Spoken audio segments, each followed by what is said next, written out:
Well, good evening and welcome to the live stream on the 30th of December 2024. It's Martin North here from Digital Finance Analytics. Great to have you on the show tonight for our special live rant with Edwin. And as always, of course, we're going to have an exploration of where property's been to, where it might be going to, some of the issues, and all of those interesting questions. So it should be a fun show. And I will just, of course, remind you, as I always do, that we don't provide specific financial or legal advice or property advice, a general conversation only.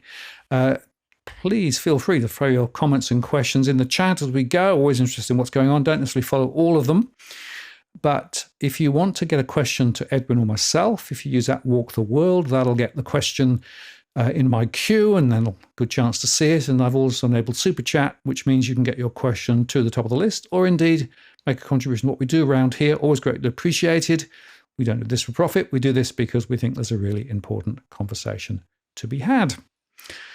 So let me bring Edwin in. Edwin, hello. How are you going? Happy Christmas and counting down to the new year. Yeah, Merry Christmas to you too, Martin. A belated one, but yeah, we are counting down to the end of the year. But look, it's great to be here, right? It's the 52nd show for the year. We've never missed a beat, unlike the leaders of the Western world that take a lot of holidays, like our mate Albo or your mate Albo and Biden. I believe they're not too happy they had to come back into their respective roles for something that's going to happen at the end of the year. Yeah, well, this is interesting. And look, yeah, congratulations. I mean, we had a couple of late shows and what have you, and different days, but we've actually done it every year. And boy, what a year it was. I mean, if you go back and think about some of the things we were talking about at the start of the year, we were wondering about interest rates, whether they would come down. Well, they didn't. We were wondering about how much government stimulus there would be. There was a lot. And, the markets are still quite interesting. And of course, there's a lot of rubbish being spoken about, all of the different factors in play at the moment. I know that some people are saying, well, property markets are booming. Others saying, oh, no, they're falling over left, right and center. You and I both know that, of course, the truth is somewhere between those 2 points. And it depends where you look and which markets you look at, because not all markets are behaving in the same way. And in fact, the truth of the matter is that for every property that's gone down in price, I can point you to one that's gone up in price, or vice versa. So it's an interesting and complex situation. But I guess for me, one of the real interesting observations that for the past year has been that, well, it's two sides of the same bird, two cheeks of the same bum. Doesn't matter which side of politics is in. It's the same old, same old. Yeah, look, it is the same old, but look, you got to throw in a bit of liveliness in there as well, right? So otherwise, the world just won't keep on spinning.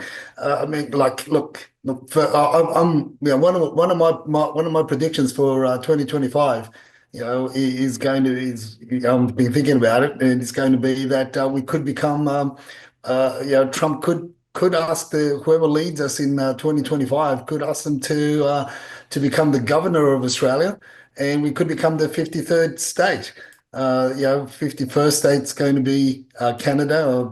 That's on the cards, and the 52nd could be Greenland if Trump successfully buys that from the stakeholder and I know who owns it. I think it's sweet. I don't know who owns Greenland, but we could be the 53rd, followed by New Zealand, could be the 54th. I mean that would be a wild prediction, but that's on the cards based on our the economic outlook and where we're headed. We're certainly not necessarily going up in terms of our economy. We're going down. Prices are going up in certain sectors, but a lot of other prices are coming down. And overall, you could say money talks, right? So if they've got the money to put it on the table, who do they have to buy it from, Martin? They have to buy it from King Charles, or who do they buy Australia from? Well, it is an interesting situation. Very much everything's in play at the moment. And I'm very grateful to Cookie, who sent through a few clips. We might look at those shortly. And Cookie's been a great stalwart and supporter of the channel for a long time, but particularly this last year, throwing a lot of clips to us that we've been able to incorporate in the show. So kudos and a call out to Cookie for all his support. And look, wherever you look, I see confusion and complication. The fact of the matter is that wherever you look, you could say, well, actually things are, a bit wobbly. But I guess it might be just worth revisiting briefly some of your predictions from last year and just see, how things are going. And your first prediction, of course, was quite interesting. So you were suggesting that the listing numbers would be low. But actually, towards the second half of the year, listings did actually move up a little, right? And then fell away again. So I think you were pretty much spot on in terms of that. But you did also say that prices were still going to be stronger. So, again, I think you were pretty much spot on for the Sydney region, less so possibly in some of the other regions too. So at least you got your first prediction pretty much spot on, I think. Look, and I think we're fortunate that the numbers did pop up towards the spring selling season, and they rose. There was a point there where we were close, just tipping over 4,000 more listings on market than what we had last year in the Sydney region. That's both houses, apartments, and land. Land obviously took up a huge, a quarter of that rise, because land lots came up in en masse towards the end of the year.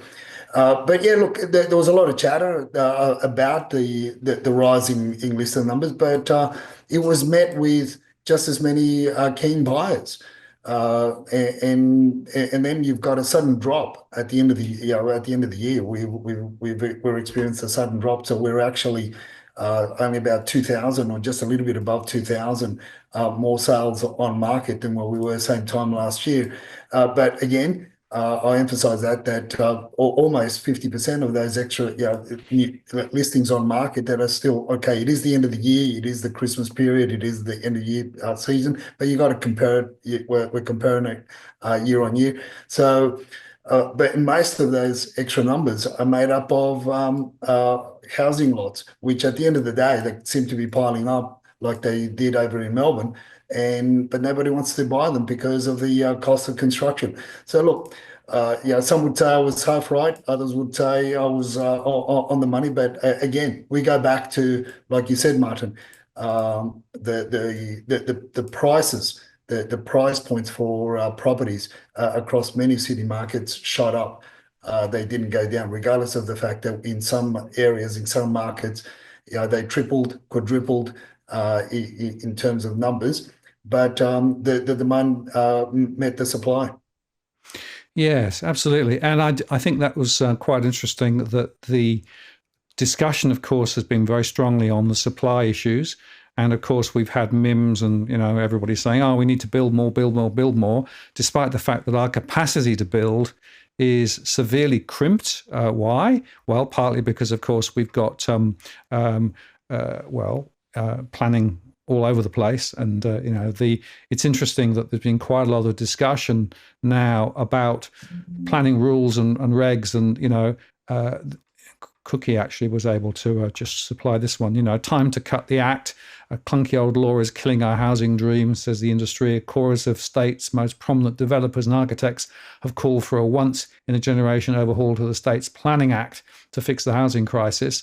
Planning Act out of date, MIMS urged to overhaul the unwieldy 1979 legislation to fix crippled housing shortages. Now, the issue I've got, Edwin, is sure, you can tinker with planning, and of course they have released some of the rules and regs.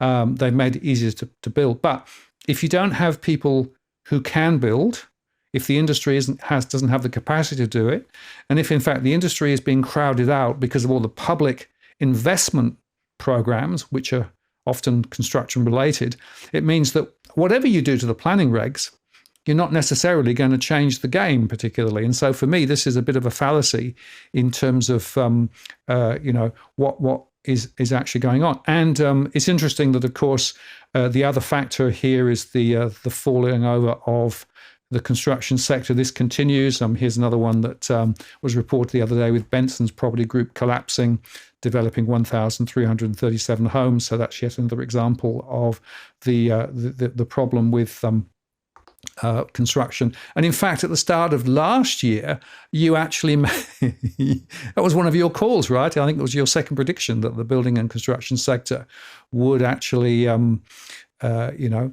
have difficulty. And we've seen a high proportion of those continue to fall and fail. Now, that's partly because of the stupid programs through COVID, where effectively people were encouraged to go out and get money to build. A lot of the deals were actually fixed price or were otherwise limited. Then the cost of materials shot through the roof. The tax department, of course, postponed a lot of tax take, and then, of course, turned it around and said, no, you've got to start now paying the tax you owe. And so all of that stuff is there. And as a result of all of this, what you've got is a construction sector ill-equipped, unable, unwilling, and, by the way, not profitable to build. 100%, Martin. This is no matter what the government's throwing at the sector at the moment with Minza's, basically demand now to, or taking the power away from the local governments to fast track 100 developments around New South Wales, or the majority would be Sydney. Then the question is who's going to build it, how they're going to build, and what is the end product. We know for a fact that 99% of these things are going to be high-rise developments, but the interesting thing there also, Martin, is apart from the prediction that I said that the building sector and the construction sector was going to come into a lot more grief this year, we're going to see a lot more of it in 2025. It's going to unfold because let's not make two qualms about it. I mean, the HIA have said it up front. More than 50% of first and second tier developers builders are literally trading insolvent, and how many more are basically going broke, in the process of going broke, and are going to take a lot of tradespeople with them. So the governments have thrown in all these changes to fast track construction and fast track building, and we saw that. Which was also one of my other predictions there, that New South Wales were going to, Mints was going to match Allen's, Melbourne tack on building more homes, where you could actually build more granny flats. Just about every house, freestanding house in Melbourne could have a granny flat. That could be, once again a quick pace through the building bodies down there to get things done. And I said that Mints would meet it, but in actual fact, he bettered it by making by taking away the power from the local governments. But going back to your point, that with these changes, quick changes in policy, nothing's moved. You've got a huge. A large amount, double the number of freestanding homes for sale in Melbourne, and nobody's really taking them up. We still got a rental crisis in Melbourne, but nobody's buying the properties that have come up for sale there. So there's something is they're trying to drive vehicles. If I could use the analogy, they're trying to drive cars, four-wheel drives with square tires. You're not going to get far. Well, that's spot on. And the other point, of course, is the quality of construction is still a huge issue, and we've been talking about this for a number of years. But I don't see any significant shift into higher quality construction. In fact, I had a couple of one-on-one conversations over the last week or so, and in both situations, the people were involved with home and land packages and were struggling to get the quality to a level that they would accept. So effectively, the builders are building down. They're using cheaper materials. They're cutting corners. And so the quality of the stuff that's being built is supremely low. And I don't, all of the stuff about the building commissioner and trying to hold people to account, et cetera, and naming and shaming, it has done very little to improve the quality of construction. And it is fascinating as I talk to more and more people here, because I see the same trends coming up again and again and again and again. So effectively, they're building down to a price, they're cutting corners. And the other interesting observation here is that the materials that they're using, most of which are now being imported, are, well, you don't know the origin of them necessarily. You don't know whether they've got asbestos in the sheets and those sorts of things. And we've talked about that several times. So what are we building, as well as the other question, Edwin? Yeah, and this is the scary part moving forward into 2025 and 2026. Let's not forget that CSR, Boral, and the name eludes me of the main company that was publicly listed, that was run from Queensland. Yeah, these are companies and manufacturing companies that would manufacture a lot of the products that we use to build, and you could rely on that that they met the standards, and they were checked on, and there was a lot of pressure put on these companies to meet the building codes and the building standards that we require here in Australia, and the general public demand. But that CSR was sold to a French company, Boral, I think to that eludes me. That was sold to. We had a show a few months back. I think it was 4 months ago, where I shared about that in more detail, where I had my notes. And now, but the interesting thing now, Martin, is the people the insiders that I have in Boral in head office, they're telling me that. It's pretty much what I've been saying and what we shared on the show back then. It's really, and it's really a means to. They're going to continue to use the name, and CSR has a lot of different branches and a lot of different products, from insulation to cladding to all sorts of stuff, right?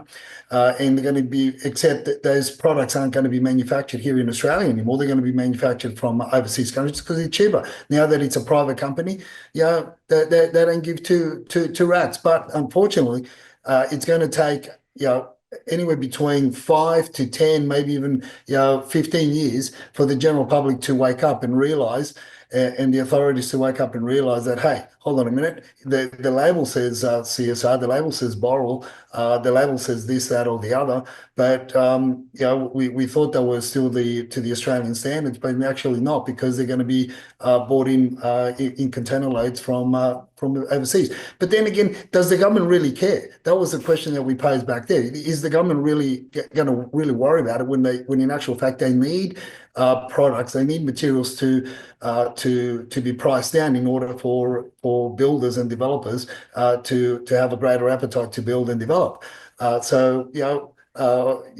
The government, are they going to turn a blind eye? That's the $64 million question, right? Are they going to turn a blind eye, and how many more people are going to suffer? In the space of the do-it-yourself renovators, and how many more people are going to suffer because of improper use or ways to dispose of or apply the materials that are being imported to do those small to medium to large renos that people are so keen on doing here in Australia. Absolutely. And I don't see any change in that. And in fact, I think the situation is getting worse. And I had a chance to have a conversation with a medium-sized building and construction firm, actually based in Melbourne. And they were just telling me some of the pain that they go through trying to get the labour, trying to get people who are qualified enough to do the job. So they're finding it really difficult. So, people turn up and claim to be able to do X, Y, Z, and W, and then find that the skills that they have are very low. Trying to juggle the still accelerating, in some cases, costs of materials with lower quality. And interestingly, they also made this comment, and I don't know whether you've heard it before, but they said, if we build 5 houses, we chuck away the equivalent of 1 house's worth of stuff that we don't use. And I'm thinking, wow, I hadn't ever thought of it like that. And they said, well, that's because, of course, things have to be cut to size and the quality isn't always there and you have to sort of get a bit more. So actually, there's a huge wasteful process in the middle of all of this as well. That means that effectively there's huge inefficiency inside the construction system in Australia. And by the way, it's not just Australia, it's also in other places around the world. Interestingly, that in some countries, of course, they use prefab construction much more, particularly in some of the European countries. Germany in particular is an expert at building in a big factory and then rolling it out and then putting it up in a week or two. Very different way of thinking about it. But of course, most of the stuff in Australia is not prefabbed, it's sort of built on site.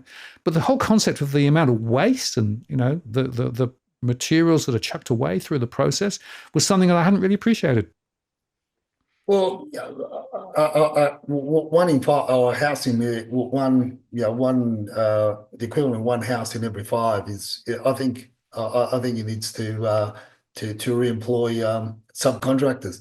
He needs to relook at his subcontractors. The general tolerance level is 10%, 10% waste. Some in some trades, it's 5% would be fair. Interesting how from a high-rise development point of view, they actually in the costing of the construction, they allow for 5%, 5%, as I call it, 5% stuff ups. They use a different word, but we'll just use stuff ups because we're a child sensitive and child friendly show. Exactly, but these things are pretty amazing, and the more I delve into this, the more I shake my head in sort of disbelief as to how things are going. Now, in terms of disbelief, I just want to put this one up from Jason because we touched on this the other day. Claire O'Neill declaring that the government doesn't want to bring property prices down, while they wants house prices to, quote, sustainably grow. Well, I would argue that there's no surprise there, but that doesn't actually help. And of course, the context was the radio interviewer whose jaw dropped as a young prospective property purchaser, saying, "Well, hang on, that's ridiculous. How much higher will property prices go? How much further will they be in terms of ability to afford?" And it is just worth reflecting on the massive change in affordability in recent times. One of the factors, of course, that we look at is the debt to income ratio. And, 20, 30 years ago, people were borrowing, 4 times their income. Now it's 6, 7, 8, or even more sometimes, which is pretty amazing. And, the result of all of this is that housing is less and less affordable. And yet the government is now saying we've got no intention of putting a floor down. They want to put a floor under prices so they don't rise, and so they rise higher. And interestingly, Sam made this comment the other day. Let me just get rid of that one there. Looking at the median home price compared with the capacity to pay, and you can see there that it's significantly dropped. That's the other problem. So effectively, it's become further and further from being accessible to ordinary people. Now, we do have a lot of migrants, and of course, a lot of migrants, as we've highlighted, come in with significant cash to be able to buy. We've also got quite a few people who are buying property with a view to converting it into multi-tenancy investment properties. And as we've said before, that gives them a huge advantage in terms of what the value is actually likely to be relative to ordinary owner of a property who would look at it through a different lens. So all of those things are in play, but to my mind, this can't go on for indefinitely. There is a point beyond which property prices cannot continue to rise. And now, okay, I have to tell you that, of course, the banks are still trying to find ways to do that. And, there's this one from Cookie. Thank you, Cookie. 2 tweaks would let first home buyers borrow $160,000 more dollars, right? So effectively, by looking at different ways to handle tuition debt is assessed, and applying a smaller serviceability buffer would increase the borrowing power of younger buyers, NAB says. Well, of course, they're talking their own book here. And here's the problem. We are seeing more and more people over indebted And of course, with interest rates staying higher for longer, it's putting a lot of pressure on those households. So effectively, what Claire O'Neill has said in that initial comment, and back to Jason's comment, is it's okay for people to get more and more leveraged up and to borrow more and more and more. So a greater proportion of their income is going on their housing. And in my surveys, I've shown now that 45 to 50% of income going on paying that mortgage or paying that rent, sometimes even more. I mean, this is an unsustainable journey that we're on, and yet the politicians clearly don't want to rock the boat. And why? Because there are lots of people with property who would actually get pissed off if property prices started to fall significantly. I guess this is when I put my conspiracy hat on, Martin, and I say that a lot of this is really geared for the push to drive the ones that haven't got into the market already, looking at getting into the market, getting them into buying off the plan apartments in order for the construction boom to kick off and get started again. And I back up that theory or that conspiracy with the shutting down of essential services in the outer regional towns of all the states to drive people back into the commercial hubs. People have got to realise that the governments, the local, state, and federal governments, they need the taxes and the levies. I keep on saying over and over again. I mean, back in I think it was 2008, 2009, I wrote a story about how much it costs. It's something like 42% of the cost of building are made up of taxes and levies, special levies and so forth to post the purchase of the land. And this is the thing. So giving people a stimulus, giving people a handout in order to get into the market just drives the prices up. But in actual fact, what we should be doing and should have been doing for over 2 decades is getting rid of some of the those taxes that are paid and contributions that are paid on the way through after the purchase of the land. In order to develop, to sustain and maintain that level of construction that was needed. But of course, it all goes back to that to show me the money. As we put out in the show, a couple of years ago, show me the money. And that's all about high density, medium to high density. In order for all those taxable contributions to be then shared amongst the people. And when you've got the public sector across all levels growing exponentially in terms of committees, think tanks, and everything else. I mean, is it any wonder? And you've got a junkie. You've got a junkie that's been hooked on that stamp duty. That's been hooked on that stamp duty fix for so long. They can't come off it. They can't come off it now, and they won't come off it. And that's the sad part about 2025. For now, my outlook for 2025 isn't rosy for those that are looking at getting into the market or different markets across different states. But more to the point, our backyard, which is the Sydney region. So we're going to obviously expand on that a little bit more as we go through the predictions for 2024 and then move on to my thoughts for 2025. Yeah, it's interesting because Jason, posited this thought. Perhaps the pollies want those people to fall through so that they can pick up a cheap deal, creates more division between the haves and the have-nots. Not perhaps they want super funds. Perhaps they want super funds to buy it. And of course, we are seeing some evidence now of large super funds and other wealth management entities hoovering up some of the cheaper property that's coming on the market. I think that's part of it. I also think, Jason, the other factor, of course, is if you look at the distribution of investment properties and you compare those that politicians hold relative to the rest of the marketplace, guess what? Politicians on average have more properties per person than the average Australian. And so they are very exposed to property. The other point, of course, is that the truth of the matter is that there are more people who own property relative to those who perhaps don't, who are active voters and actively involved in the political process. So in a way, the truth of the matter is that politicians don't want to see wealth being eroded.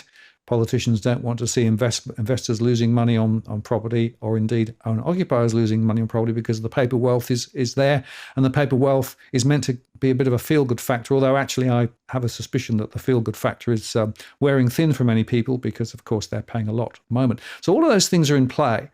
And the observation, Edwin, that I've got through 24 and then I think into 2025 is we're going to see politicians continuing to mess around the edge. So that, they'll try and do a few things. They'll be looking at the announceables, and I've used the term announceables for quite some time. This is basically, see, we're doing stuff. So, don't complain that we're not doing stuff, because we are. But in fact, what they're doing is not actually solving the root cause issues. And what they're doing potentially is just taking the situation even worse. As Jason says, and I think we're just worth dwelling on that for a second, exactly. They won't touch negative gearing or CGT discounts, looking after themselves. It's human psychology 101. I think that's exactly right. And the fascinating thing to me is that you can see Albo, selling his his property in Sydney and then going and buying a 4.1 million property up the road on the Central Coast, and then spending a bit of money on a new road just by accident. It just happens to be going the right direction at the right time. Well, I am afraid that there's one rule for them and there's one rule for ordinary people, and unfortunately, a lot of people don't see through that. That's the interesting thing. I mean, we could do a whole show on that whole process, or that the sale of his investment home in Dulwich Hill to the purchase of the $4.1 million home there in Copacabana in the Central Coast, and to what it's been rented for. I mean, it says a lot. It shows you that it's not just happening here in Australia. It's happening in a lot of the Western countries, unfortunately, Martin, where the politicians are just kicking the constituents in the guts. But look, at the end of the day, as Dusty and I, when we have our deep and meaningfuls, we can't change what America does. We can't change what Russia does. We can't change what the rest of the world do, or even our local politicians do in actual sense. But we can change our outlook to change the circumstance and to change our lives, or what we want to change in our lives. We've got to bring it down to our level, and look at what we do have, what we are able to change in a positive manner. I mean, we can become more philosophical, as philosophical as we can, again, and we could talk about all sorts of niceties, and we can also get angry and start putting shit up on X, and calling everybody this, that, and the other. But at the end of the day, we've got to look at it's a game. It's a game, and it's a game of where the stake is life, where the stake is call it the stake, call it the trophy, is life, is health, is peace of mind, is sanity, and you've got to learn the rules. You've got to learn the rules, because if you don't learn the rules, you ain't going to get far. And you're going to get burnt, and the many your wallet's going to go up in smoke. You're going to go up in smoke, but you just got to learn the rules. And this is what we're all about, is teaching in this space, teaching the people the rules, understanding their opponents, understanding how to navigate through different circumstances, and hopefully they'll have a better outcome than what they would have had if they hadn't been following following the rants and listening to your show, Martin. Well, I think that's exactly right. And of course, one of the things that I want to highlight, and actually Migratory Animal made this point a little while ago, average person is uneducated on how to manage money, never taught in schools or by parents. I think that's part of the problem, is we have a very low level of capability amongst many people. And in fact, some of the conversations I have with my one-on-one, they're fairly basic conversations about cash flow management and about understanding what property is and what property isn't, and why all property doesn't behave in the same way, and all of those things. It's like a basic level of understanding. And I think the other factor I'd also highlight, Edwin, is that a lot of people have very little feeling for value. And I did a post yesterday talking about, I think cash is really important, because actually if you handle real cash, if you're a kid and you get your real pocket money, you get to feel what money is like, and also when you haven't got it, what it means. Whereas if you just go on credit all the time, you've never really felt value. You've never really felt not having money. And I think there's another factor that's in the mix too. We're sort of such a credit-based society now that people just almost think money's for free.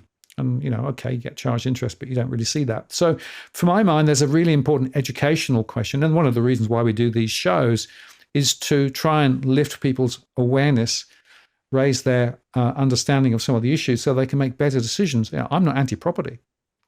I've done very well in property over years, but I've been careful with what I've bought, and I've gone through my standard processes to make sure that I understand that what I'm buying is sensible relative to what other people might say. And by the way, ignore what the portals say, ignore what the mainstream media is saying at the moment. Remember that the mainstream media, particularly those in the property sector, they've all got an axe to grind. So of course you see, all these articles on the the great prices, the hot properties, what's been viewed, the most listings, or article on getting the property ladder, the property porn, the sprawling River Cove mansion at Helensvale, goodness me. These are so far from reality for ordinary people that I think sometimes we get a bit misled. And even if you look at some of the advice, so this was this one that Cookie threw us, getting on the property ladder in 2025. First point, be realistic. So the second one is budget and plan. I agree about that. Be prepared to renovate. Well, maybe, but the cost of renovation can be quite significant. Be prepared to really move. So geography does play a point. And stop trying to time the market. Well, timing the market, I think, is always a bit of a duff sense of, you never know what's going to happen. So there are some interesting thoughts there. But again, the way that it's twisted suggests that it's definitely an issue. And this is the first point. It's quite interesting. Unfortunately, social media only seems to highlight unattainable homes. So first-time home buyers may have an unrealistic view of what their first home looks like. Many make the mistake of chasing properties that are out of reach in the hope that one might just fall their way. The reality is, the sooner you recognize properties that sit well within your budget, the more likely you are to be a successful player. And I do think that's quite important. So look, there's some interesting thoughts there, but you're going to strip away the hype, and you've got to strip away all this sort of social media rubbish and all of the property portal stupidity. And of course, I always come back to the other point, Edwin, these average prices that people quote, price movements in Sydney over the last year or whatever, completely and utterly meaningless. And this is where you got to look at the individual markets, the individual area, and the type of property.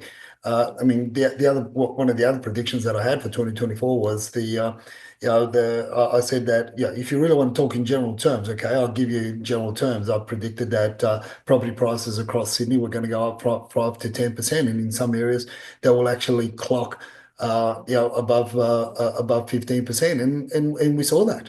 We saw that in areas. I've sent you some screenshots of different suburbs that I've quickly managed to. Yeah, this is Blacktown, which is just the first one on the list. I didn't manage to get them all in, but Blacktown, you can see there the movements, and 2024 was 8.4%.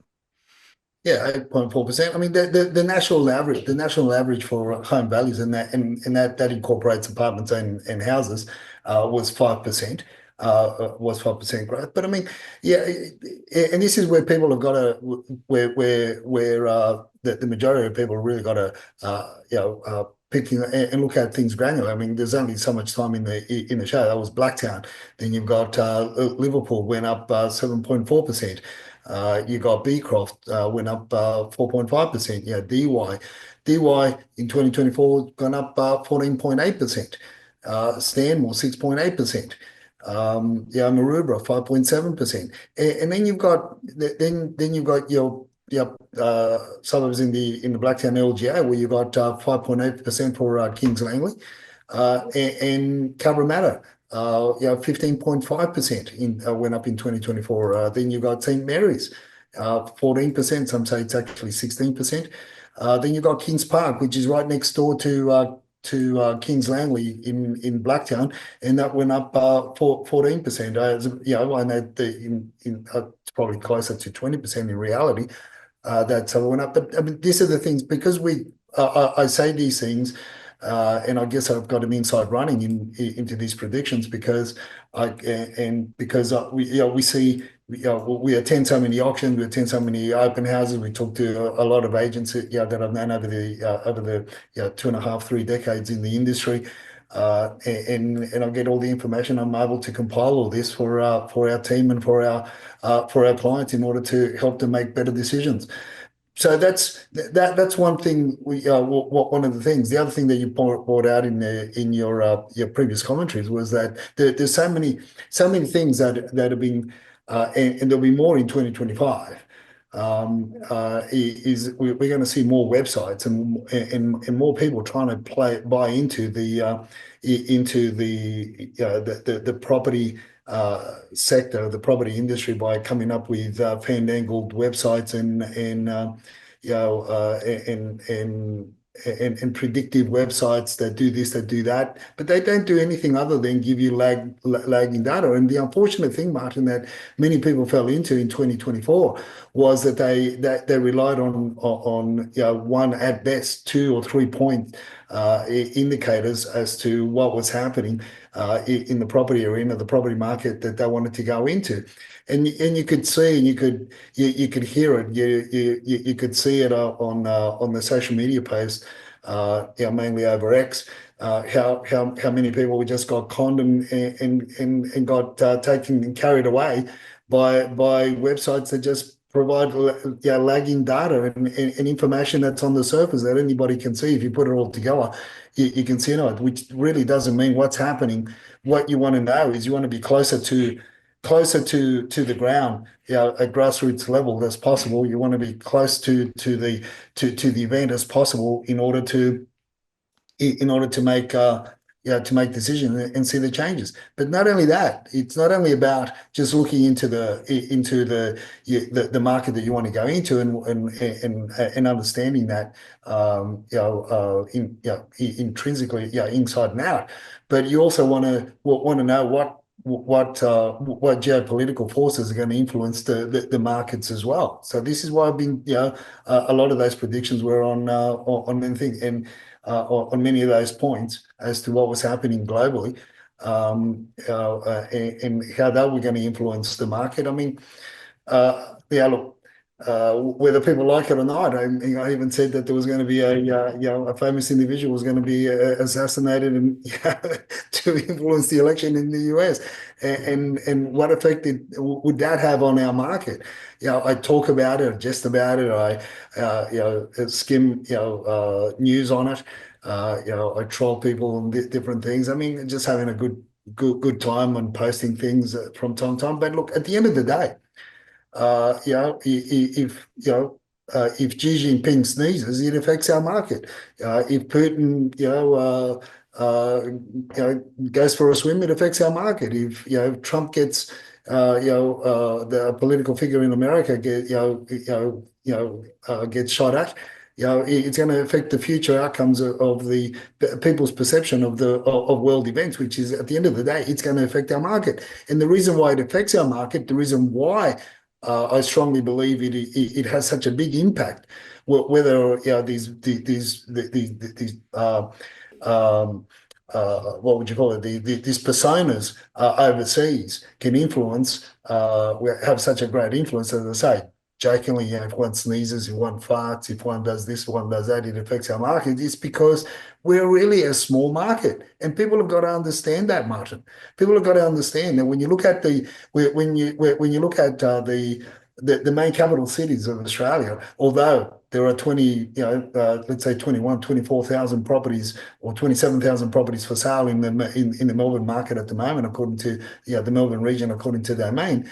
At the end of the day, even that's which is and Sydney's tracking at 16,000. Yeah, and there's only 8,500 homes, freestanding homes for sale, or homes which will also incorporate duplexes and in some cases villas as well.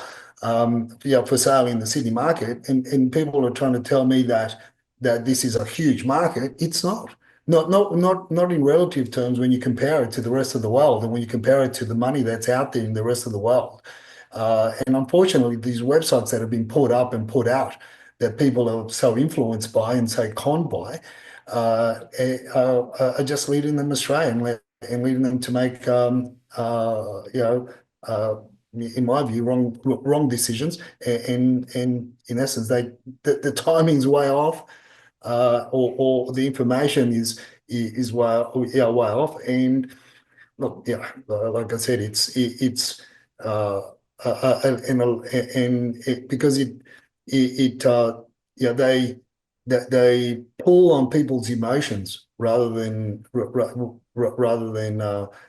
give you a logical path, or help you to navigate through a very perilous path, in trying to get into the property arena. And it's really it really is an obstacle course trying to get in. But unfortunately, in their ways, they lead people astray.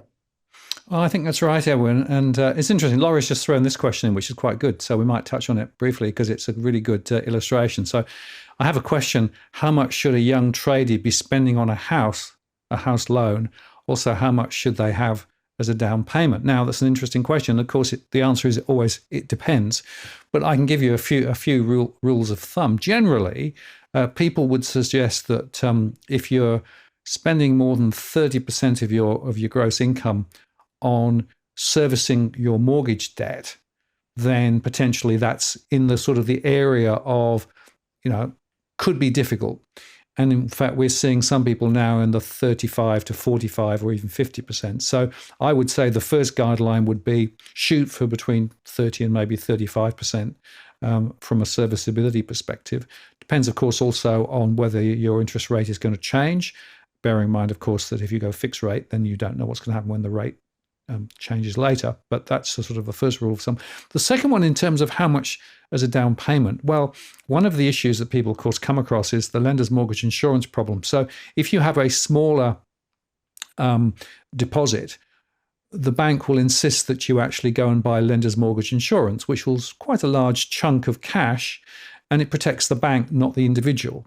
So if you can actually accumulate more than a 20% deposit so you can avoid lender's mortgage insurance, not only do you end up with a low interest rate, but you also can forego the additional payment that you'd have to make to the lender's mortgage insurer to be able to cover the cost. So it's actually more economic. So my sort of basic guideline, and this isn't financial advice, but a basic guideline is if you get above 30%, look at it very carefully.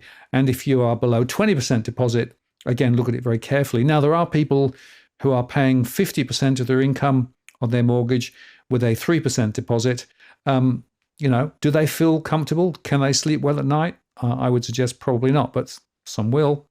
But if you want to be conservative, then perhaps go a little bit more towards the 20% and 30% in terms of the deposit and the amount that you pay in terms of your mortgage payments. But every situation is different. What I would say, and this is the thing that I come back to again and again, so many people just don't actually do a little bit of a calculation about not currently what's today, but what's going to look like in 1, 2, 3, 4, or 5 years' time.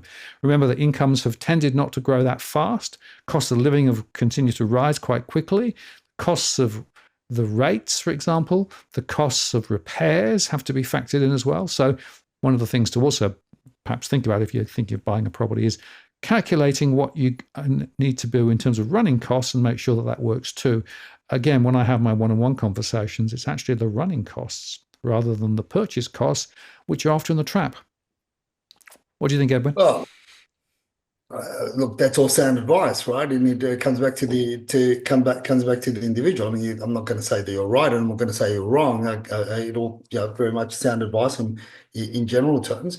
In terms of, yeah, well, first and foremost, in my next lifetime, I've already got my ticket up, and I'm coming back as I put my order in. I want to come back as a plumber slash carpenter.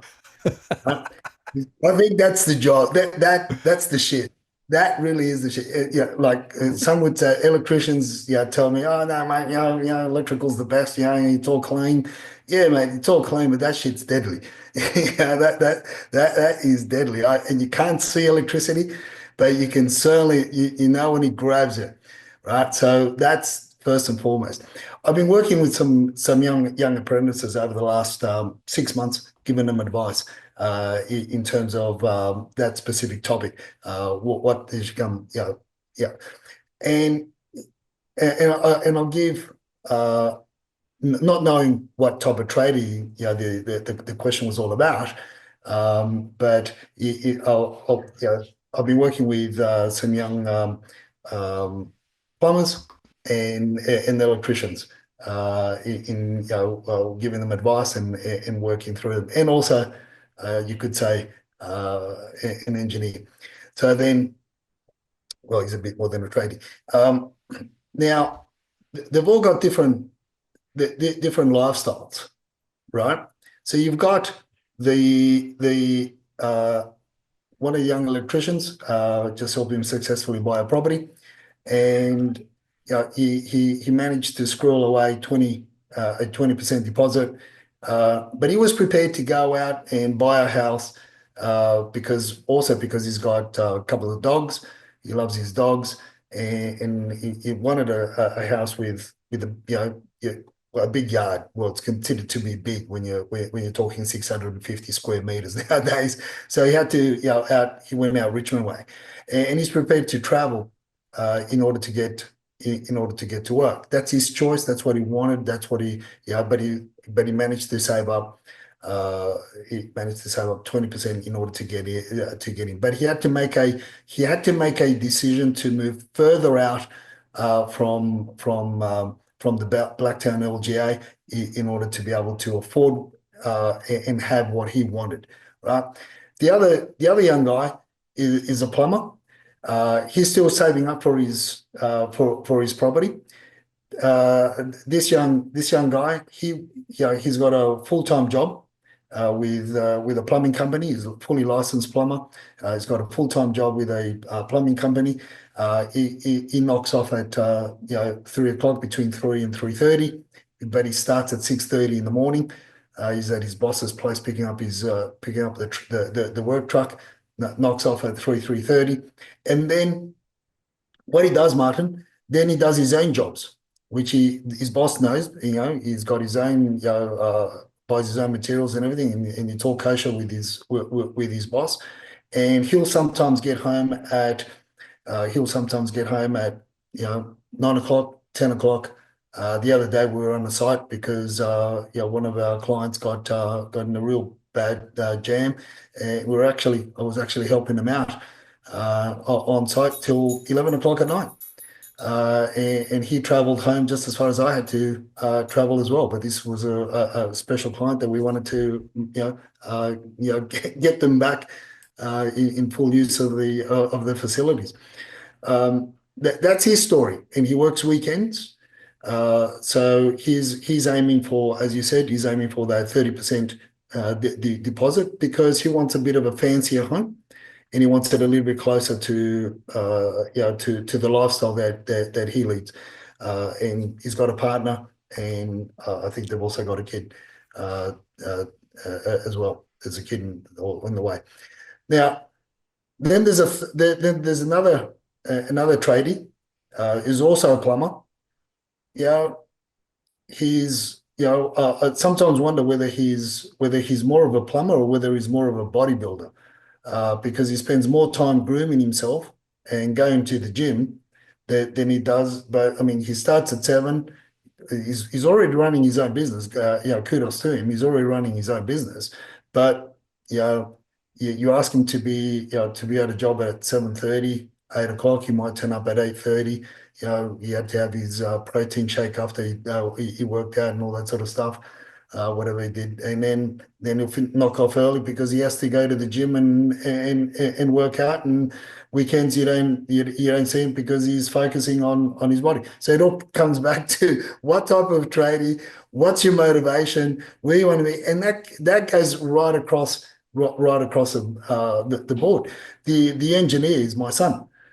It took me over 18 months to convince him to convince him away from buying an apartment in Homebush West, and which he was wanting to buy into because all his mates bought in that area as well, and they all wanted to be together and that. And it took me 18 months to convince him, and we bought a 2-bedroom cottage in the mountains, which then over time, over 6 months, we converted it into a nice 3-bedroom without expanding the roof line, and it sits on almost 800 square meters of land, and the block of the you know the the block of land is you can put a granny flat on there in the future and get a second and get a second income. He doesn't live there now. He's renting it out. But he also came in with a 20% deposit, and he's done very well. But 18 months, Martin, of sitting down, talking to him, going through the whole thing, but notwithstanding what I've been doing for 35 years, I still had to. It took me 18 months to convince my son to away from buying a dog box in Homebush West, and getting a freestanding home as his first home, as his principal place of residence in the mountains. And now he's got he's almost doubled in the property's almost doubled in value, and so how much do you have? I guess.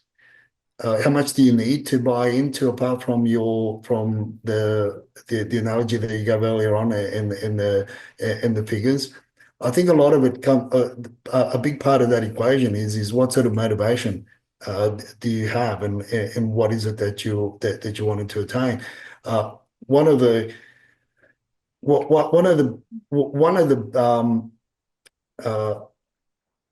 uh, I could say one of the most memorable events that I went through in terms when one of the many, but one of the most memorable was selling an old church out in the middle of New South Wales. When I was doing sales, I had a client that had properties all over New South Wales, and she took me out to the Never Never, and I sold the church for, I think from memory, it was $16,500. An old church. And the person that bought it was a young apprentice. Although she wanted $20,000 for it, she let it go for 16 because he was a young carpenter, young local carpenter, and his dream was to do it up. And I'd love to go back there and see what it looks like now. But look, that's just the story. But tradespeople, I think, are very much if they can get, they'll be more attuned to buying homes that can be that can be renovated. And also you find that a lot of these young tradespeople, that they'll know their mates and other mates, and that they can help them along. But unfortunately, not many have that. Not many have that are in that position to be able to keep the cost down, like you said, Martin. It's very difficult, and things are only going to get harder.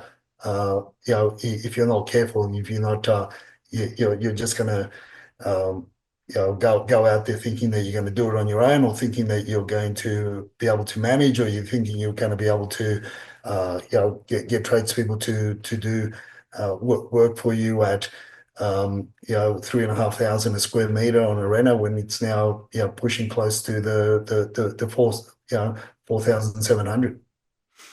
Yeah, well, I think there's a sense of unrealism amongst many people that I chat with in terms of aspirations to own. I know people want to own property, and I'm not saying they shouldn't, but they need to do it with eyes open at the moment. And it's interesting, Laurie came back with another question, which I just briefly touch on, the unrealised gains tax. Now, of course, this is quite a complex situation, and you probably want to get specific tax advice. But generally, the principle is if it's your own principal residence, then there's no gains tax to be paid on the value that you might rise. If it's an investment property, and depending on how long you hold it for, et cetera, then there is potentially unrealized gain tax if you actually were to sell it, but it's half that relating to, for example, capital gains from other asset types like, for example, stocks and shares. So, that's one of the things that the government did some years ago to try and make the investment sector of the property market grow. Why? Because the governments were effectively trying to walk away from their responsibilities with regard to social housing and wanted to outsource the investment sector to mum and dad investors. And mum and dad investors, of course, like the idea of unrealized capital gains tax being lower. Now, I actually think that plus the negative gearing is one of the reasons why we've got a property market that's very badly distorted from where it should be, which is why I mentioned earlier on about the fact that property prices relative to income are now much higher than they were and getting higher. And that's clearly putting a lot of pressure on a lot of people. So, but that's the very brief answer there, Laurie. I can't really go into more detail than that. Well, Edwin, we should probably just move on now, because we could go through the other predictions. You mentioned, for example, the lithium battery fires which happened, and you mentioned a few other things last year as well, which came through true. But let's move forward now and think about 2025. There are lots of obstacles, of course, for 2025 buyers, not least because the prices are still running. Interestingly, in my surveys, I see a lot of downsizers, down traders, people looking to move somewhere smaller, but they can't find anywhere, so they stay put. And by the way, the transaction costs when they move are substantial, and that's another reason why people sometimes decide not to move. You've got those looking for people to uptrade. The uptraders are a sector that I watch very closely. And just to give you a relative, there's 1.2 million down traders who expect to move in the next few years, according to my surveys, but only 800,000 up traders. So there are a small number of people looking to buy up rather than buy down. But of course, I suppose we should also talk about the old Kryptonians, right? Because some of those will have done reasonably well. And here's the old slide, right? We hit 100,000 US on Bitcoin at the end of 2024. Dropped back a little bit now, but it's interesting that I have had a few of those who actually were in Bitcoin from quite some time ago, and you use that as a way to accumulate and then get out and effectively now buying property. So I thought that was quite interesting. And then, of course, we always talk about property investors and the PR holders. And your favorite, Edwin, the desperate housewives. Yeah, well, they're all the well cashed up buyers that are going to be obstacles for many that are looking at, or it's going to be the opposition for many that are looking at buying into the into the property markets, in particular the Sydney property market. As you said, the downsizers, they're going to be looking for, and the downsizers are mainly people that are looking at smaller homes, single level homes, villas, freestanding homes, and that puts a lot of pressure on the smaller homes and lifts the values up. So by nature of osmosis, if you got a small house going up in value, well, the bigger house has got to also go up in value. It's going to be worth a fair bit as well. So these are this is the change, because you've now got this changeover of the as many bag the boomers. You've got this changeover and this retiring changeover, the retirees. But the retirees, let's not forget they bought their homes in the 60s, and 60s, early 70s, early 80s, and they're not really looking at moving. They don't want to move. They've lived there for 50, 60 years of their life. They've had the family. It's a family home, so they want to stay local because the children are were able to buy in the early 2000s, or and they want to stay close to the grandkids and or great grandkids for some. And so they're not going to go. They're not going to be looking at further afield. So you're going to have this um, rising tide of from the smaller from the smaller homes. So there's a lot of competition there for those first home buyers wanting to get into those areas. Some might call it affluent areas, but even though that word is not as useful to describe the area, because there are many parts of Sydney that weren't affluent before. They're now very affluent. If affluence is juxtaposed with the value of a property, you've got homes in the West that are now worth $3-4 million, and homes all over Sydney, of different values. What? Because of the construction costs and because of the amount of land that they sit on. So affluence not necessarily the right word, but they just don't want to move from where they grew up, right? So as you said, the upsizers, you got people that have they've got uh, that second wind, that they got a bit of step in there, a bit of that confidence moving forward, as I said earlier on, because of the political arena abroad. They've got greater confidence in terms of our economy, the business, whatever business they run into, that they have or they're running, whatever jobs they're in, whether they're in law, whether they're public servants. Public servants are getting a mozza, and the pay rises keep on climbing. You could say that in many areas, they're the ones that are driving the markets as well, because they don't want to move away from your inner west, from your suburbs closer to the Sydney CBD. Yeah, you got your Kryptonians, and hand in hand with the Kryptonians are your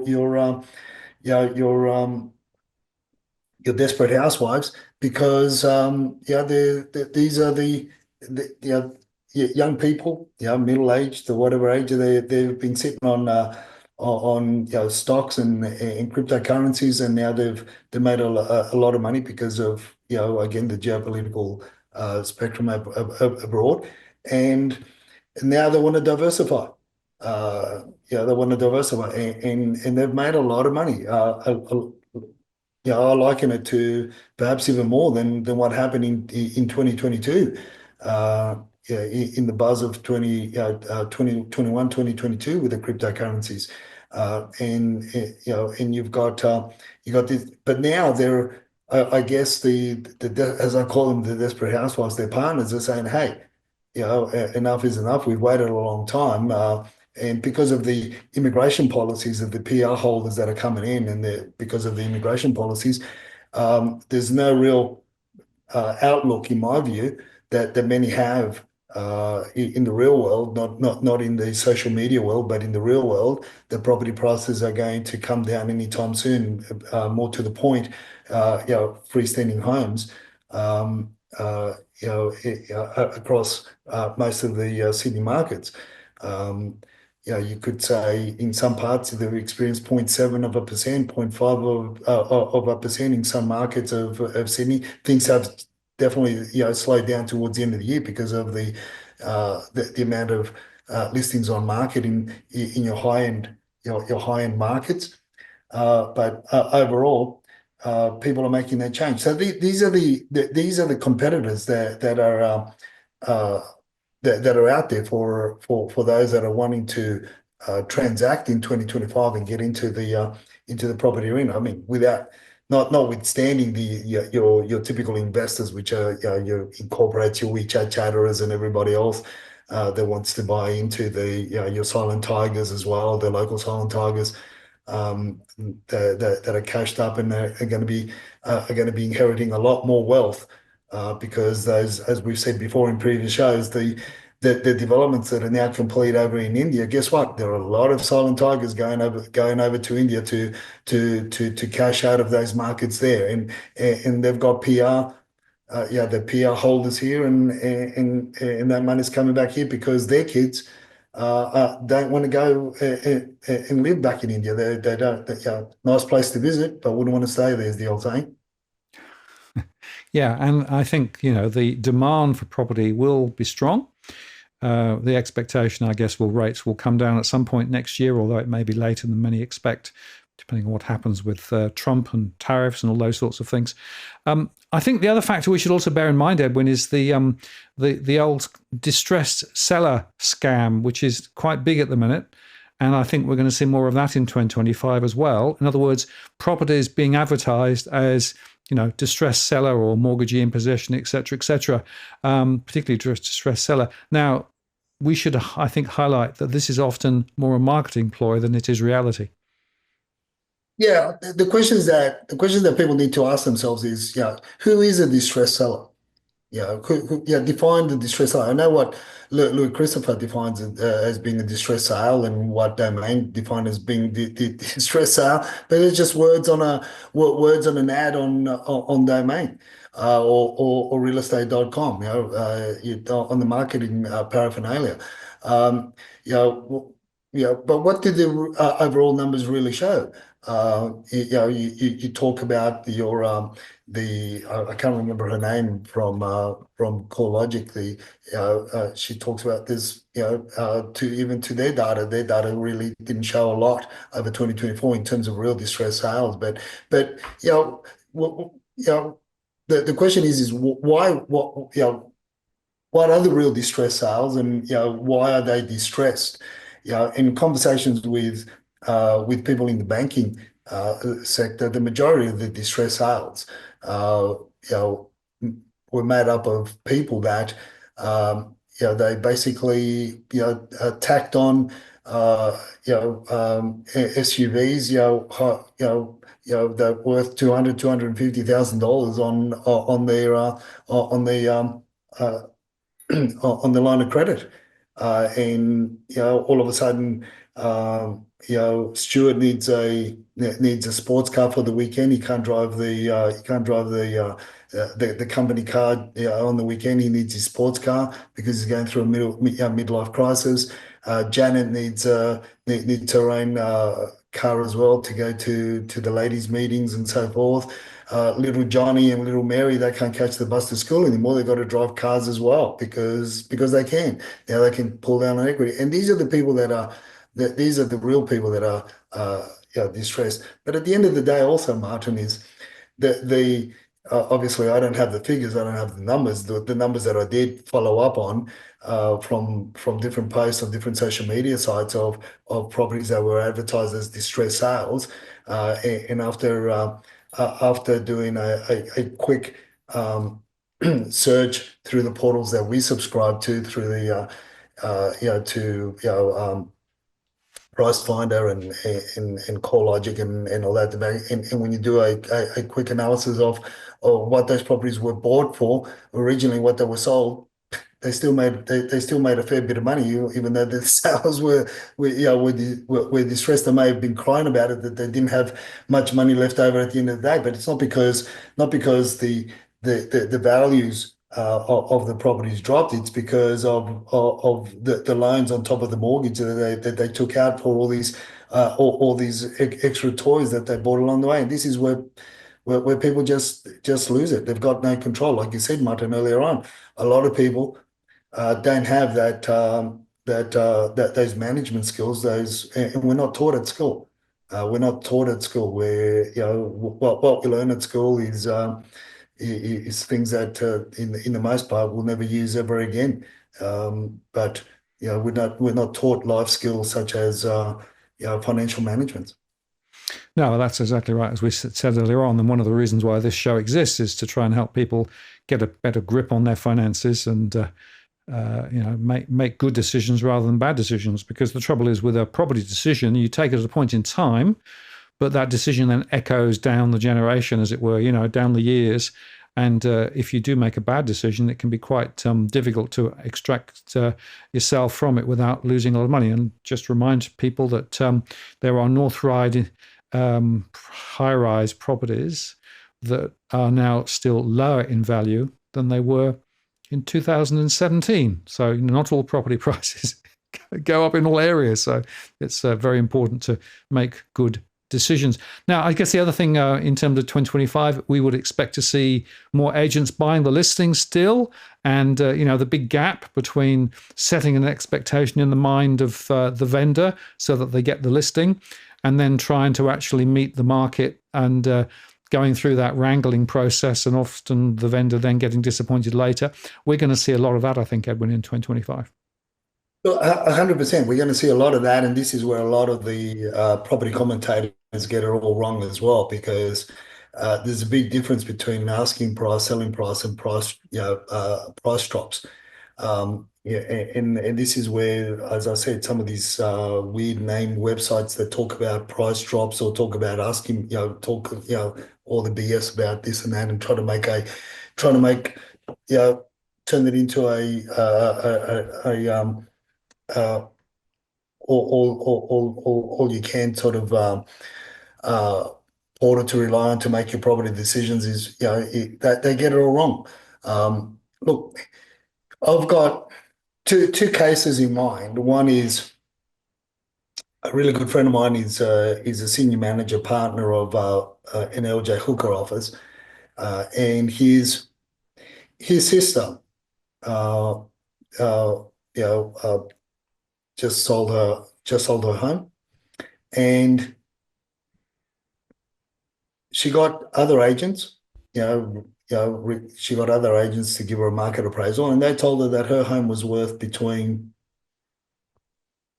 4.2 million and 4.6 million. Most of them come up with a medium of 4.4 million. And she was about to go with this particular agent that was hell bent on 4.4. At the end of the day, this is her sister, so his sister, and the went to auction. Actually, our mate Tom Panos conducted the auction, and they were 30,000 short of 4 million, but they still sold on the day. What was my friend's appraisal of the property? He said, "Sis, your house is not worth more than 4 million. It's 4 million. I'm giving it to you straight." You know, um, but so there's your case in point where agents were trying to sell her the story that her house was worth from 4.2 to 4.6 just to get the listing. At the end of the day, the outcome would have been that the 4 million.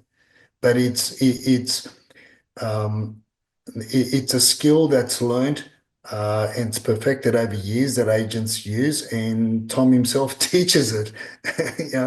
How to buy the listing, and then basically he calls it raising the hopes and taking it away from them. Before soon after they basically sign on the dotted line. Another case in point was a good mate of mine that I mentioned his property a while back as well on the show, that I told him, mate, your property is only worth 4.85. Well, if it's well presented. I mean, I helped them to present the property. I helped them out to fix a few things in the house in order to present well, in its best light, so you can achieve it. But I had in mind to get another friend of mine to assist him with the sale, but he chose another agent that told him he was going to get 2.1 to 2.3 million every day of the week, mate. Every day of the week, 2.1 to 2.2. That's what your house is worth. There was another agent another local agent that told him that the house was worth 2.5, which is a bit of a stretch. Um, at the end of the day, the hammer came down at 1,850, and he sold because he got smashed down. But that's all it was worth. So this is where people have got to be careful with, asking price, selling price, and price drops. Expectations and reality are two different points, and many people convolute or confuse expectations with reality when they do the commentary about property. I'll see how it fell, property price of the sky is falling, the sky is falling. That's the sheer reality of it, Martin. And now that's this is in the Sydney market. In other parts, we could talk on about other properties as well. But at the end of the day, uh, that point is more about the shenanigans and the strategies, the unlawful, unscrupulous, and very unethical strategies that agents are using to confuse buyers and also sellers to an extent as well, to confuse them. And that is one of the things that distorts the market in general, because then you don't have price discovery, which I'm still trying to put together that commentary so we can share on one of our next shows as to how much more, or how big this push to undermine price discovery is becoming in the real estate industry, in order to manipulate the market to benefit the selling agents, to benefit the selling agents, and to really, and it will distort a lot of a lot of uh, yeah commentator will distort a lot of that price discovery moving forward, Martin, which is sad. Rather than being more transparent, things are becoming darker. No, is there any reason why they say it's all smoke and mirrors? Well, that's true. And of course, there's less information on the portals. There's less good information, a lot of non-disclosed sale prices. And, unless you go to the government to data in New South Wales, you can do that. In some other places, you can't these days. It's very hard to actually understand what the market is really doing. And then, of course, the agents will trot out specific examples to benefit their own position. So, again, I think it's important to understand that this is a big element in the stupidity of the marketplace at the moment. And, don't be misled. If you're a vendor, don't be misled with the yeah, sure, it's massive, and then actually maybe not. Maybe we'll have to drop the price by several $100,000 to be able to get a purchaser, and then you suddenly say, well, hang on a moment, you're telling the purchaser one thing, you're telling me there's something else, and that isn't price discovery, right? That's actually that's an illusion, and it's playing to the strength of the agent's ability to be able to get a deal at any price, never mind whether it's the right price. And I guess as the other factor is, the broader economics, we should reflect on that. We know that we've been supported, by some time thanks to the resource sector. In fact, there was a really, really good article written by John Kehoe. John's really selling into the Australian economy in the AFR at the moment. Luck running out as boom goes bust. And he basically argues that the average net worth of households may have expanded, but it's a bit artificial. The chances are that ahead it's going to be much more difficult. And I think that's probably true. We are going to see, I think, the issue with regard to the deficit continue to rise. So, of course, if you look at the deficit in Australia, the federal government, compared with the share of revenue, percentage of GDP, is rising. That's actually from Treasury. And of course, the budget underlying is even worse rather than the headline. So we have a lot of debt going on at the moment in Australia. That a lot of that debt's being funneled from the government into the economy to try and support it. Meantime, we have China looking as though it could come off the boil, continue off the boil, although they're throwing more money at China at the moment. more of that's going to be felt in 2025. I suppose the good news is with the low dollar, we might see a lot of tourism, people coming into Australia because it's cheap. But of course, that also has impacts on other things that we get involved in. So thinking particularly of some of those imports that might be more expensive than we would want to see. And I guess the other point is there ahead, we would expect to see the students continuing to flood in. The lip service about dialing back migration seems to have gone away. They seem to be looking at whatever they can do to pull. And I think, Edwin, you would probably say that India is going to be the source. The silent tiger is going to be the thing that we're going to see. And what we might do is put up perhaps your initial thoughts for next year, and we'll just get you to walk through those briefly, because it is quite interesting just understanding that some of these are the same, but some of these are a bit different from last year, and how this all plays out. Yeah, look, the 2025. These are my prelude predictions. I'll put them up on X later on. Yeah, it really is, in my view, it really is going to be the year the Silent Tigers roar. Yeah, because look, going back to our dependency. Like again, we were hooked like junkies. Our politicians hooked like junkies, rather than decoupling from China and looking at other markets. They just couldn't let go. It was the mistress that was just too good. And here we are. So and I'd say we're going to be feeling that in a spectacular fashion. But the actual effect of the mining sector, not being as strong because China is on free fall, is going to be really felt more in 2025, 2026. And as you said earlier on, Martin, it comes back to international students, tourism, and immigration. Obviously, immigration is taboo from China at the moment, and will continue to be so. And it's going to be very, very hard. And in actual fact, the Chinese people themselves, even if they wanted to come out, even if they came out with a tourist visa and they ran away, they still can't. They've got very little cash to come out with, because they can't. You just can't get money out of China, and that's just so tight there that so we've obviously, the government has tacked, and we called it. We called it back when Don Perrottet went over to India. We said, watch this space, because he hasn't gone over to India just to taste the curry. Because if you really wanted to just have a good curry, all you need to do is to go to Harris Park. And there's some good places also in Burwood where you can have some really good Malaysian curry as well.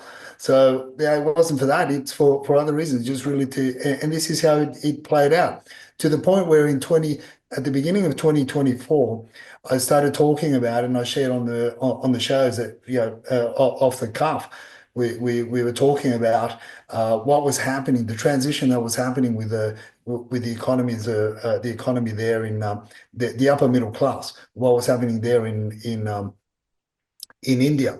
And so obviously back then we also said that a lot of the people that came in with working visas over from India, for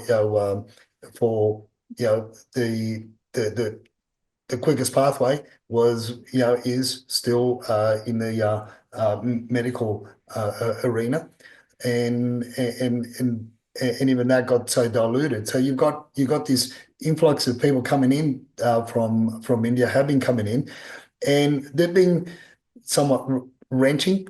They've been renting properties around here, watching and seeing where they're going to settle long term. And 2025 is the year where I feel that they're really going to come out in droves. That's those new Indian migrants that have come over from India over the last 12, 18 months. And then you've got more migrants coming in for under work visa, under a pretext of work. As I said before, take away the name of the visa, take away the number of the visa, putting a new name, putting a new number of the visa, and at the end of the day, the tally is going to be the same. It's going to be more migrants coming in, and let's not forget that the property sector, according to many, need more workers in order to make up the deficit that we have with the 1.2 million properties that the government has promised the constituents. So yeah, the silent tigers are going to roar in 2025. The unfortunate thing is because of the markets that many are getting into, in both investors, silent tigers, and also what the WeChat chatterers have been looking at, and it's somewhat affordable. Currently there's just over 1,000 freestanding homes on market for sale in the Sydney region, according to Domain. You can do a search yourselves, and you can see for yourselves, which is scary. That only, and in this, and when you do that search, the unfortunate thing is that this search doesn't differentiate duplexes, villas. Sometimes agents define a villa or a townhouse as a home, and but there's only 1,000 in the Sydney region listed for sale at the moment. So I believe that 2025 is going to be the year where the $1 million freestanding home, is going to disappear.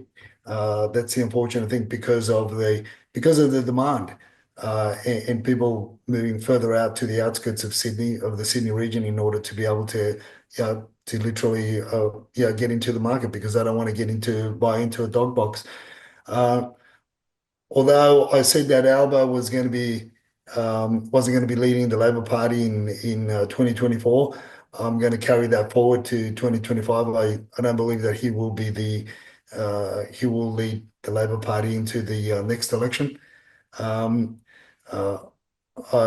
Because of the government policies, lack of construction, the stepping up of the Kryptonians and everybody else that made a lot of money in stocks and that, and that enthusiasm to that newfound enthusiasm for future business here in Australia.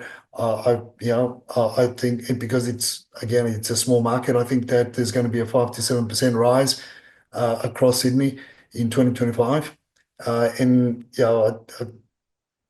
my caveat, of course, is that it's going to be freestanding homes and markets. Obviously, the older apartments in your small 3-story walk-ups, that are three-story and some 4-story walk-ups that are generally 15 years plus, in low-set developments, they're going to be in hot demand across many of Sydney markets, because people, it's inevitable. You're not going to be able to afford a home or a villa or a townhouse. So the next best thing is an apartment. So they're going to be in hot demand across many markets of Sydney in your low set developments. A bounce back in the confidence to buy property due to the Trump effect, which we've talked about. That's going to happen. And cheekily, I just put that point number 7, which is Trump offers our PM, whoever's going to be leading us in the tail end of 2025, offers to become the 53rd state. But that's just a snapshot of what I'm about. A prelude. I'll refine these and I'll put them up on my X or my Twitter account over the next day or two. Well, that's good, Edwin. Thank you for that. In fact, Jason Smith threw this question in: what can we do about the housing crisis? Do I just live in my car or rent a room out now? That's it's a really difficult and complicated question. And I guess if you've listened to what Edwin's been talking about, then he's saying that there are some questions relating to migration. I still think the migration is too high. We need migration dialed back. I think, at the moment, because there is not enough supply to meet existing demand in Australia. The other interesting factor, if you want to sort of really take a view as to, one of the other reasons why Australia is so debt ridden at the moment, particularly at the government level, and that's because, of course, as I've discussed with Leith Van Onselen recently, we actually are giving away our gas with a lot of, amazing. This is from the Australian Institute. Australia gives over half the gas exported from Australia to foreign-owned gas corporations for free. The gas belongs to Australians. We are paying top dollar in Australia for gas at the moment, which means that electricity prices are very expensive. That's another reason why people are actually under significant pressure. And that's one of the reasons why we see the economy looking pretty shaky, because the government's made bad policies. And I guess what I want to highlight is that a lot of these housing-related issues are directly sheeted at bad policy from government over many years. And that's what John Kehoe was about in his article, actually saying they've made bad decisions. If you look at Norway and their sovereign wealth fund, that's grown massively. We don't have a sovereign wealth fund in Australia. In fact, we've got debt wall to wall and it's rising. But I'd also make the point, Jason, that if you are actually thinking about this from a point of view of trying to buy a property, you be cautious and careful, but not all property is equally good or bad. And it's really important to buy the right type of property at the right price point with the right characteristics. And that's where listening to Edwin and I talking, and other people on this channel and elsewhere, will perhaps give you a bit of a clue as to where to look. Don't necessarily go for the cheap high-rise option, because often high-rise, particularly if it's newly built, has huge floors, and off-the-plan high-rise is a no-no in my view. I would go for older high-rise, older low-rise, as Edwin said earlier on, if you're going to buy in that sector of the marketplace. And the other point is, what is property for at the end of the day? And this is one of the critical questions. I think I want to come back to this as we close the show out. Property can be seen either as a speculative asset, just like, shares and crypto, whatever else, or it can be seen as somewhere to live. The problem we've had a financialization of property to the point where more and more people think of it just as a speculative asset. But the point is that a property provides shelter and it provides you a home base.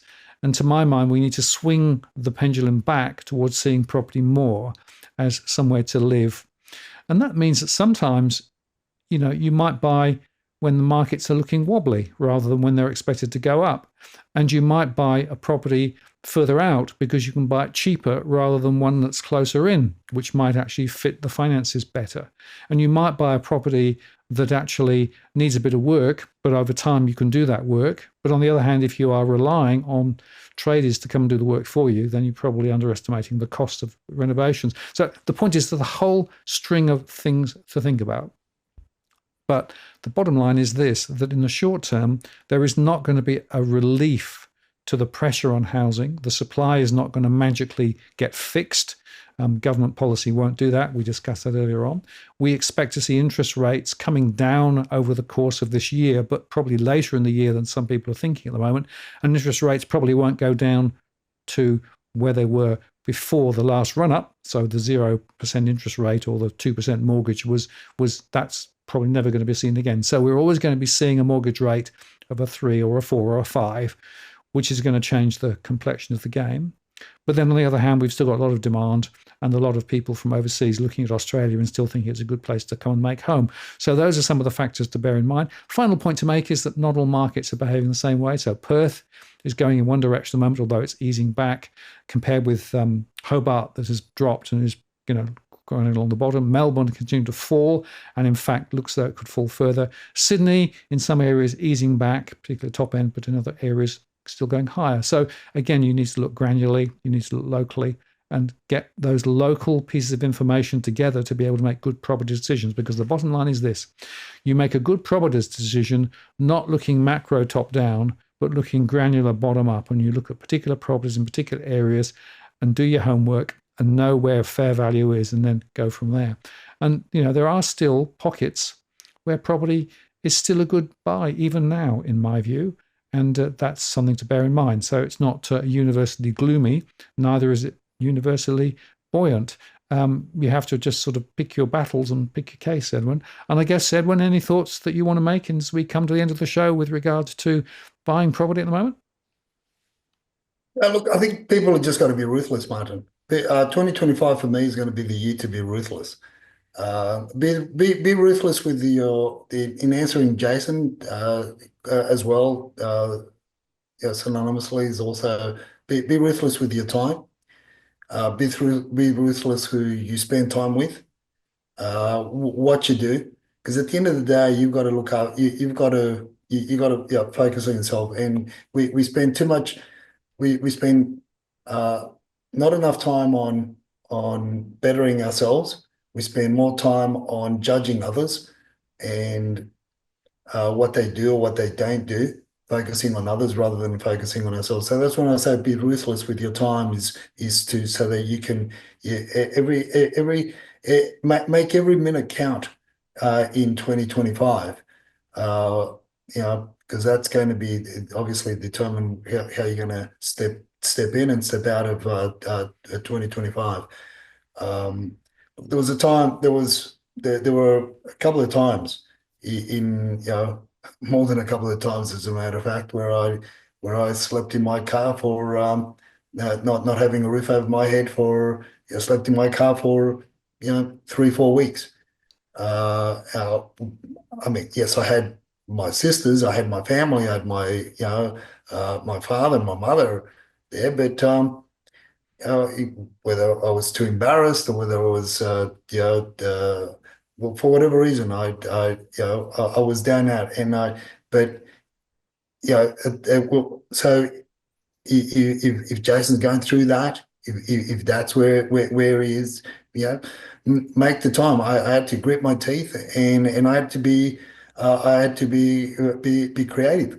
One of those times was at the beginning of when I just transitioned from telecommunications business that I had into real estate. Not soon after, went through a very, very difficult time, health wise and family wise, and the like. And and as I said, I was too embarrassed to knock on my family's doors and pretty much living from the boot of my car. But I had to then be creative, and what I did, Martin, for 6 to 8 weeks, whilst I got my bearings back in line, I spoke to a developer, and I maintained the townhouses in North Parramatta, looked after the complex, kept them all clean, and I did the open house inspections as well. So you have to be creative, whatever it takes. And that's why I say, going back, thinking about it now and thinking about 2025 is the year to be ruthless. To be ruthless with your time, how you spend it, who you spend it with, what you do, and and if look, you got a choice. We either spend half an hour on checking what other people put on posts and getting angry or upset about what they put on or tweet about or not tweet about, or we could get put a towel on the floor and do some push-ups and sit-ups for that half an hour, and health-wise you're gonna mentally you're gonna be better off. Health-wise you're gonna be better off, and mentally you're gonna be better off as well. That's what I mean when I say be ruthless with your time in 2025. I think it's a very good tip, Edwin. And you only have your a set of allotted time, so invest it well and do the things that actually make a big difference. I think that's a really important closing thought. Well, Edwin, I want to say thank you very much indeed for spending time live a bit later on our Monday Rant live tonight. We'll be back to our normal scheduling next week, so we'll be recording a show, and of course we will try and do it every week of the year, come hell or high water. We've got to keep our reputation intact with regard to our weekly rants. But thank you, Edwin, very much for that. I hope you have a great New Year too, and New Year celebrations, etc., etc. And I'll look forward to catching up with you again next Monday. And thanks to everybody in the chat for the conversation. Jason, thank you very much indeed for the super chat. Really appreciate it. I just want to say thank you to Jason and to everybody else for their contributions through the year, both in terms of the super chats and indeed the comments and the support. We really do appreciate all the support and all the comments that we get. We take them seriously. And if you have specific ideas and questions you'd like us to cover out in future rants, feel free to put them in the comments below or at any time. We'll always try and get to them. And I wanted to shout out to those people who've sent us various ideas and articles and clips and specific facts and things over the year, and we've incorporated into our show. So really appreciate that. We could have not have done such a good job this year as we've done if we hadn't got all that input from everybody. So I want to say thank you, Edwin. I'm going to take you offline. Happy New Year to you, and I'm going to close the show. And thank you very much to everybody. Just to say that tomorrow we will be on again live, same time, 8 p.m. Sydney time, with the Damien Klassen view of the world. And that's going to be looking, I think, at the financial markets over the last year, importantly next year. So join us for that, same time tomorrow night. Thank you very much indeed for spending some time on a Monday night with us. And I hope that you've found that a useful conversation. Just to say that the dog is well, half here. So we have one dog. Luna's here. Meteor's actually under my feet. She thinks it's time for lunch, so she's been giving me squeaks and paws and things to try and actually encourage me to go and feed her. So that'll be my next line of argument in terms of what I do next. So thank you very much. Wish you a very, very happy New Year if you don't join us tomorrow evening. And I'll look forward to seeing you on one of the live shows next year, if not tomorrow. And of course, check out our recorded shows. We still make them daily. And we'll continue to do that over the next few weeks and months. So thank you very much. Take care. Happy New Year. And we will see you again soon. This is Martin North from Digital Finance Analytics signing off. Cheerio.